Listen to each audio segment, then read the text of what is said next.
We frequently hear the phrase "the chosen ones," often as if it's about those with a unique destiny or mystical purpose.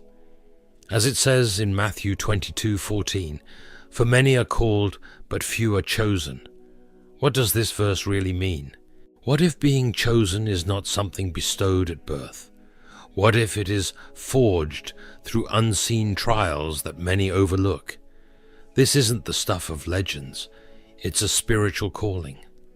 The Bible tells of people like Moses, David, and Paul, who weren't chosen because they were exceptional from the start, but because they were willing to endure trials that few could withstand. They didn't stumble into greatness. They were refined by hardships that tested their faith, perseverance, and resilience. These trials aren't visible. They challenge the spirit, mind, and soul. They demand endurance, calling for those few who can face and overcome them. Those who emerge from these trials are changed. They are those who have surrendered their own plans to stand firmly in faith and step into their divine purpose. So today, consider these tests as indicators or signs that you may be among God's chosen. But before we begin, please give this video a thumbs up so we can keep sharing these messages, and subscribe to the channel if you are new. Test number 1, the test of identity. The path of the chosen begins with an unsettling question: who am I really? In a world where identity often hinges on roles, titles, and perceptions, this question demands us to look beyond the surface. Many define themselves by careers, relationships, possessions, or past experiences, masking their true selves behind labels and achievements. But the first test in the life of the chosen is to strip all that away and confront the core of who we are. Like Moses, who left behind the luxury of Egypt only to face himself in the solitude of the wilderness, we are called to see beyond roles and titles. Who are we when no one's looking? When our identity isn't tied to accomplishments or social standing? This test holds up a mirror to reveal our truest self. It challenges us to let go of the ego and examine the things we've built our self-worth on. Many avoid this test, preferring the comfort of their carefully constructed illusions. Unwilling to step into the unknown of self-reflection, they retreat to what feels safe, to the roles and titles that define them. But for those who are chosen, the question lingers, pressing on their hearts until they face it. Psalm 139, verses 23 to 24, calls us to this type of introspection. Search me, O God, and know my heart. Test me and know my anxious thoughts. This passage invites the chosen to welcome God's light into their innermost thoughts, to confront the areas they've avoided, and to see themselves as God sees them. Those who answer this call embrace a deeper understanding. They allow God to strip away their masks, unveiling a person molded for purpose, someone God can work with beyond their achievements or possessions. The chosen understand that they are not defined by the world's standards, but by what God has placed within them. This test of identity isn't easy. It's a refining fire. It asks, will you let go of your self-made image and let God define you? Those who walk through this fire come out with a strength and clarity that only God can impart. When we surrender to this refining process, we lay down every false label and stand as we truly are, vessels ready for divine purpose. Test number 2, the test of isolation. The second test for the chosen is one of isolation. In a world filled with constant noise, endless responsibilities, and the lure of social media, stepping back to face solitude is no easy task. But there comes a point when those who are called must separate from the clamor and confront who they truly are in the quiet. Before Jesus began his ministry, he spent 40 days in the wilderness, alone, away from all that was familiar. This time alone wasn't a punishment, it was a preparation. Isolation has a way of stripping away all distractions, allowing us to finally hear the truth within us and the direction we're meant to follow. In solitude, we encounter our deepest fears, insecurities, and unresolved emotions. This is where we are truly tested, facing aspects of ourselves that we may have long ignored. The silence forces us to confront things we'd rather avoid. It's here that God often meets us in a way we've never experienced before, as he did with Elijah on Mount Horeb. Elijah was alone, weary and afraid, yet he encountered God in a gentle whisper. 1 Kings 19:12. It's in these quiet moments that God's voice becomes unmistakable, guiding us, comforting us, and refining us. Many shy away from isolation, fearful of what they might uncover within themselves. They prefer the comfort of constant activity and the reassurance of others' opinions. But those who are chosen know that there is strength in facing the silence. They understand that true growth requires moments away from the world's expectations and the demands of daily life. In these moments, they tune their hearts to God's voice, learning to listen to his guidance even when it challenges them. Isolation isn't easy. It can feel uncomfortable, even painful. But for the chosen, it's a necessary part of their path. They find that in the quiet, God speaks truths they couldn't hear before. They learn to depend on him fully, discovering the depth of their faith in ways that could only be shaped in solitude. The chosen come to see that purpose often requires seasons of separation, times when they must step away to draw nearer to God and hear the calling he has placed within them. Test number 3, the test of letting go. The third test, a deeply challenging one, is the test of letting go. In life, we hold tightly to so much: our expectations, our grudges, our dreams, and even our closest relationships. But those who are called must learn to release these attachments, trusting that God's way is higher than our own. Abraham faced this when God asked him to sacrifice Isaac, his beloved son. This was a test not of cruelty but of trust, showing that sometimes what God asks of us doesn't align with our plans, yet it calls for a faith that says, "Lord, I trust you, even when it doesn't make sense." Letting go is not about abandoning what we love or desire. It's about releasing the tight grip we have on our own plans and yielding to God's greater purpose. This isn't a one-time act. It's a continual surrender. Just when we think we've released our attachments, life presents us with another challenge, another moment where we're asked, "Can you let go of this too?" It's a reminder that true faith isn't shown in what we hold, but in what we're willing to release for God's sake. Jesus taught this principle when he said, "Whoever wants to be my disciple must deny themselves and take up their cross and follow me." Matthew 16:24. Letting go is not a sign of weakness, but of strength.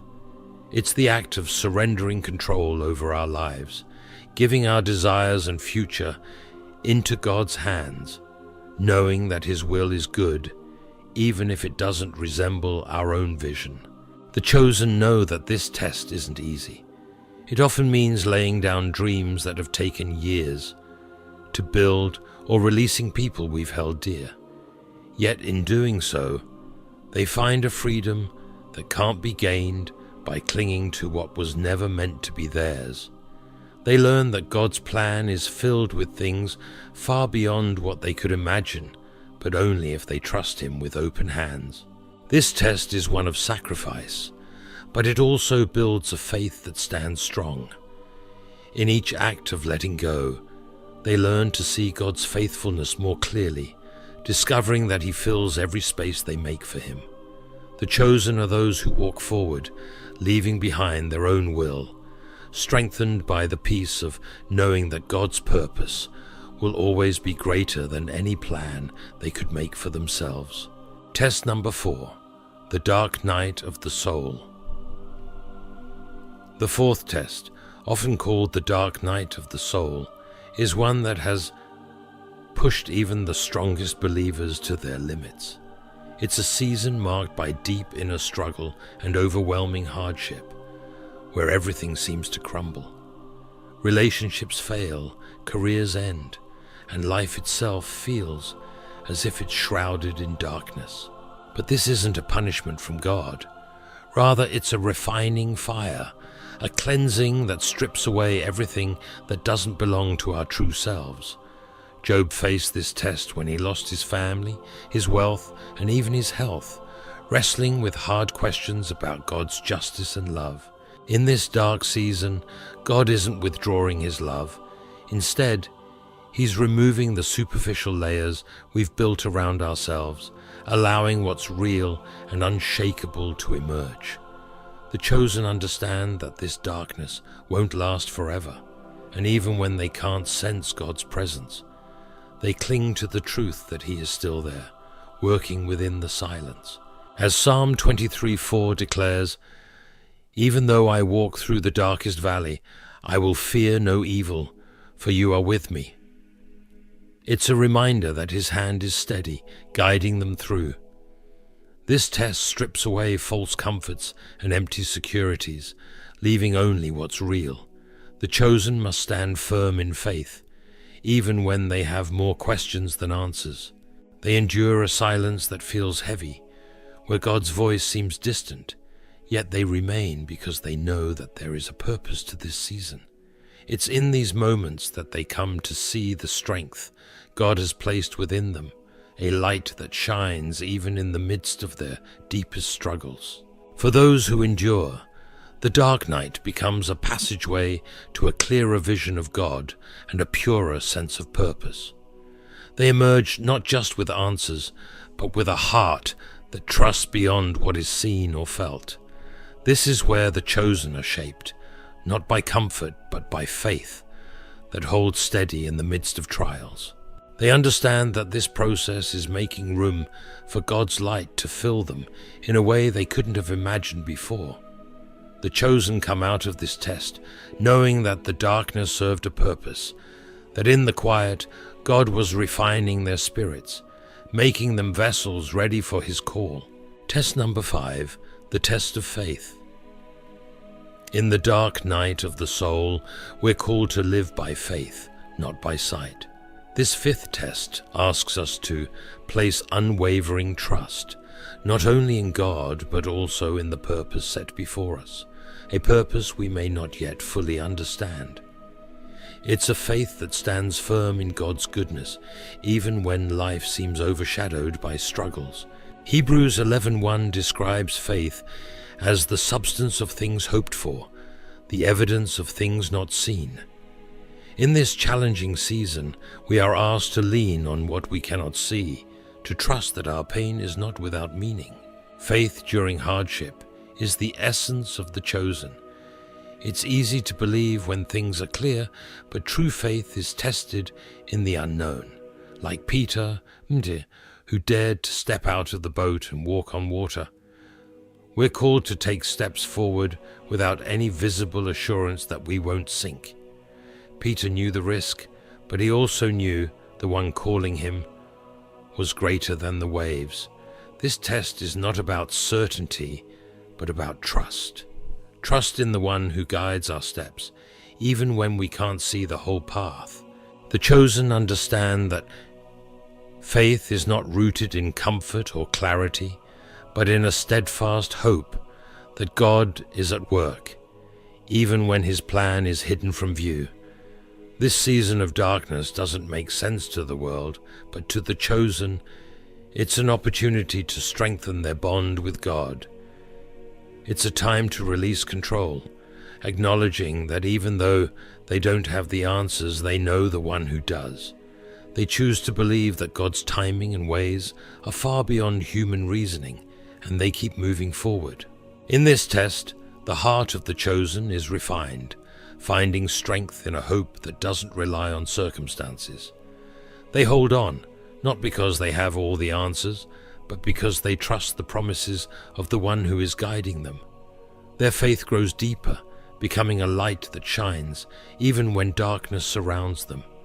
This is where they discover a peace that doesn't depend on what they can see, and a strength that rises from complete surrender.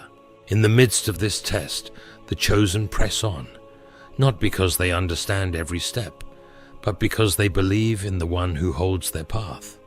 They walk forward, anchored by a hope that stands firm against uncertainty, knowing that God's faithfulness is their foundation, even when the way is unclear. Test number 6, the test of surrender. The 6th test is the test of surrender.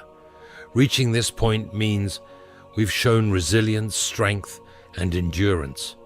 But now, we're called to surrender our own plans entirely and let God take control.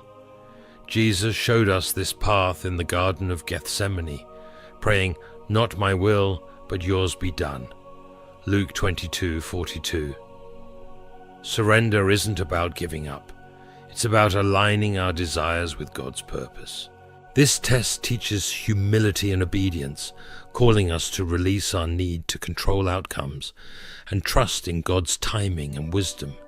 True strength for the chosen lies not in their ability to force situations, but in their willingness to yield to God's higher plan. Surrender becomes a powerful act of faith, recognizing that God knows what's best even when we can't see the way forward. In this surrender, we find peace. It's a quiet assurance that no matter what happens, we are secure in God's hands. The chosen understand that surrender is not a loss, but a way to allow God to lead, finding rest in His perfect wisdom. Test number 7, the test of awakening. The final test for the chosen is the test of awakening. This is the moment of clarity, the point when we truly understand our purpose and recognize who we are in God's eyes. It's the culmination of every trial, every struggle that came before, bringing a sense of vision that changes everything. The chosen awaken to their identity in Christ, realizing they are not only loved, but set apart for a divine mission. They see their lives not as random occurrences, but as a path carefully guided, leading them closer to God and to a fuller understanding of themselves. In this awakening, we recognize that every challenge, every moment of pain, served a greater purpose. These trials were steps leading us to freedom, joy, and purpose beyond ourselves. We reach a point where fear and ego no longer have a hold on us. This awakening allows the chosen to live with courage and love, fully open to God's plan, no longer restrained by doubt or insecurity. This clarity brings a peace that can't be shaken, a strength that comes from knowing who we are and whose we are. We see the past struggles as tools God used to shape us, and we're now prepared to walk confidently in the purpose He has laid out for us. So are you one of the chosen ones? Are you willing to face these tests of identity, isolation, letting go, darkness, faith, surrender, and awakening? The journey is not easy, and these tests are not for the faint of heart. But if you endure, you will emerge transformed. You will awaken to a life that is abundant, free, and aligned with God's purpose. This is the path of the chosen ones. It's not about being perfect or special. It's about being willing to grow, to trust, and to surrender. Let us walk this path together, for the reward that awaits us is beyond anything we could imagine. Amen.